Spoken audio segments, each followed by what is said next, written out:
তাদের বলা হয় পারস্যের সিংহ।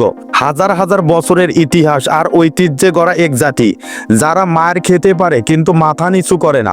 অতীতেও বহুবার কঠিন লড়াইয়ের মুখে পড়েছিল ইরান, কিন্তু প্রতিবারই তারা মাটি কামড়ে পড়ে থেকেছে, শেষ পর্যন্ত লড়াই করে গেছে। 1980-এর দশকের সেই ইরাক ইরান যুদ্ধে তার বড় প্রমাণ। ইসলামী বিপ্লবের ঠিক পরপরই শুরু হয়েছিল সেই যুদ্ধ।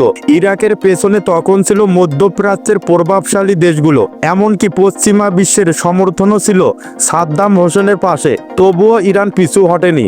সেই যুদ্ধ একসময় শেষ হয়, কিন্তু ততদিনে গোটা দুনিয়া বুঝে গেছে ইরানিরা যখন যুদ্ধ করে তখন তারা শুধু অস্ত্র নয়, আত্মাকে সঙ্গে নিয়েই লড়াই করে। শেকড় থেকে উঠে এসে শিকড়ে পৌঁছানো দেশটির প্রতিরোধ ক্ষমতা যে কতটা ভয়ঙ্কর হতে পারে সেটাই আবার দেখিয়েছে আয়াতুল্লাহ খামেনির নেতৃত্বাধীন দেশটি। ইরানের মিসাইলের ঝাঁজ ইতিমধ্যে টের পেয়েছে ইসরায়েল। আজ নেতানিয়াহুর দেশ আতঙ্কে কাটছে, কারণ যুদ্ধ ইরানের কাছে নতুন কিছু নয়, বরং এটি তাদের অস্তিত্ব রক্ষার সংগ্রাম। চারিদিক থেকে যুদ্ধের দামামা বাজছে। এখন ইরান প্রস্তুত হচ্ছে দীর্ঘমেয়াদী এক যুদ্ধের জন্য। এক বিশাল শক্তির প্রকাশ ঘটাতে চলেছে মধ্যপ্রাচ্যের এই প্রাচীন রাষ্ট্রটি।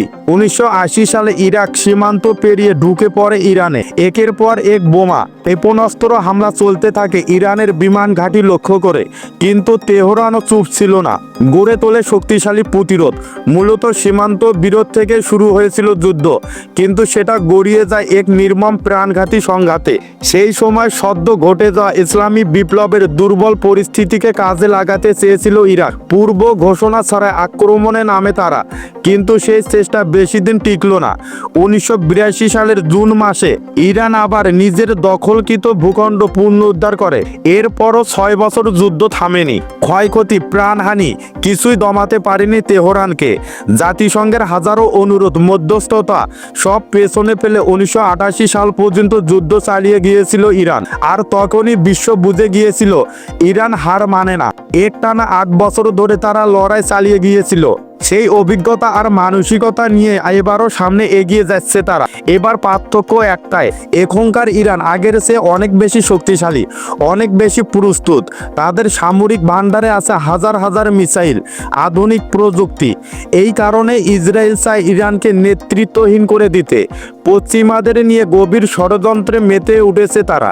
তবুও ইরান জানে কিভাবে সে নেতৃত্বকে রক্ষা করতে হয়, কারণ ওরা একজন নয়, এক এক জায়গায় বহুজনকে প্রস্তুত রাখে। আর সেই পরিকল্পিত নেতৃত্বে আজ যুদ্ধের ময়দানে সাফল্য দেখাচ্ছে তেহরান।